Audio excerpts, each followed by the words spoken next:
The Iraqi army exists no more.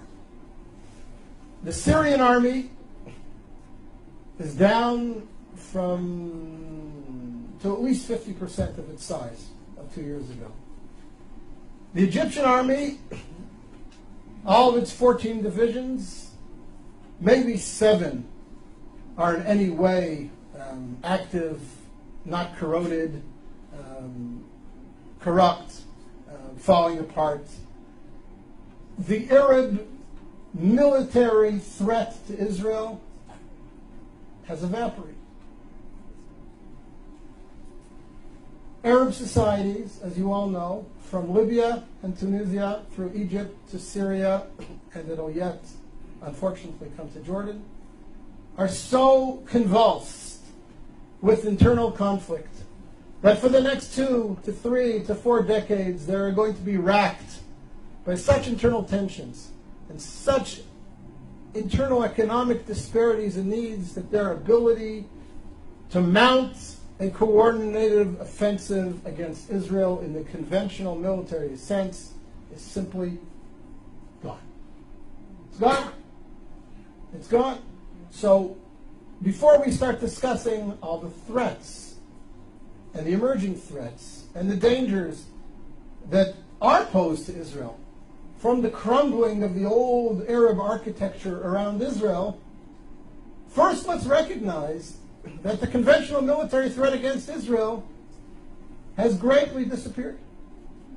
And that is a net gain for Israel. It has tremendous long-term significance. Now, we all know that there are new threats emerging.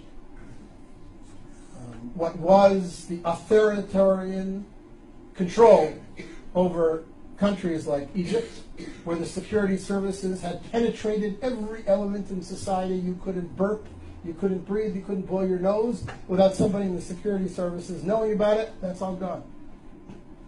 Morsi doesn't have control over the streets of Cairo, never mind the sands of Sinai, and whoever emerges as the leader or one of the leaders in Syria towards the future will never have the same authoritarian control over the country that Assad's mukhabarat, his security services, had.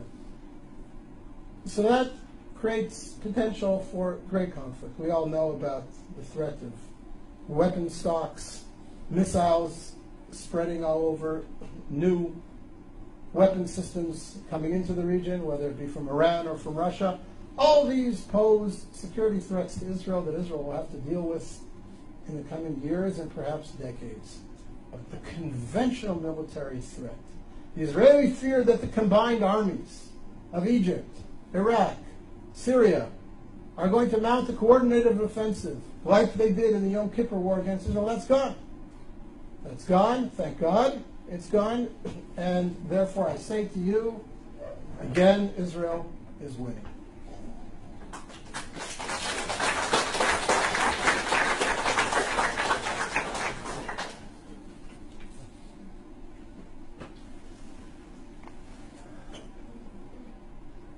Point number 9, in grand historical terms, of course Israel is winning. Look at the society that's been created in Israel. Look at the creativity of the Israeli community. Look at the vibrancy of life in Israel. I look at my kids. I have a son-in-law who's a software engineer in Israeli military intelligence. I have a daughter doing her PhD in genetics at the Hebrew University. I have a daughter studying architecture at Ariel University in Samaria. I have a son completing his bachelor's degree in computer science in high school, and he will graduate high school with his degree in computer sciences, and he has studied intensively 17 tractates of the Talmud, and he knows his Bible inside out and backwards.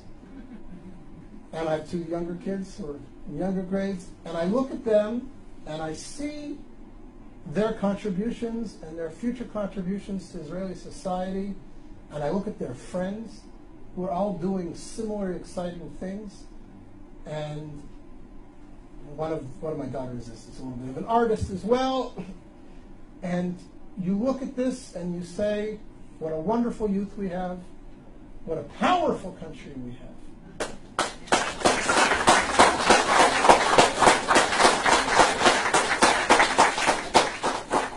And I don't say this to gloat or to be racist, but it's important for us in terms of perspective to ask, what creative contributions has the Islamic Arab world around us made to the world over the last 100 years?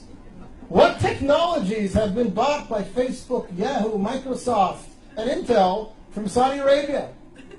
What's the gross national product of all 40 Arab countries around us put together, leaving oil aside?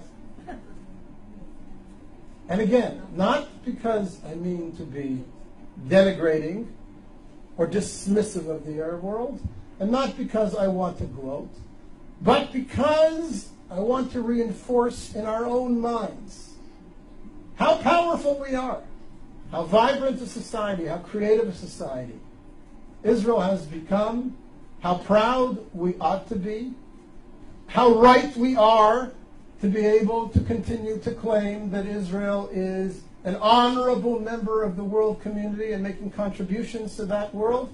It's important for us to remember that we are winning. We have a wonderful country, and it will yet do great things for the Middle East and for the world.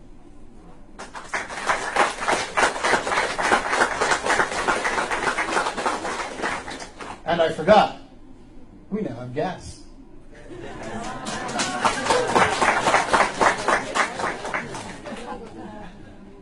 Milk and honey, we're still looking for the honey.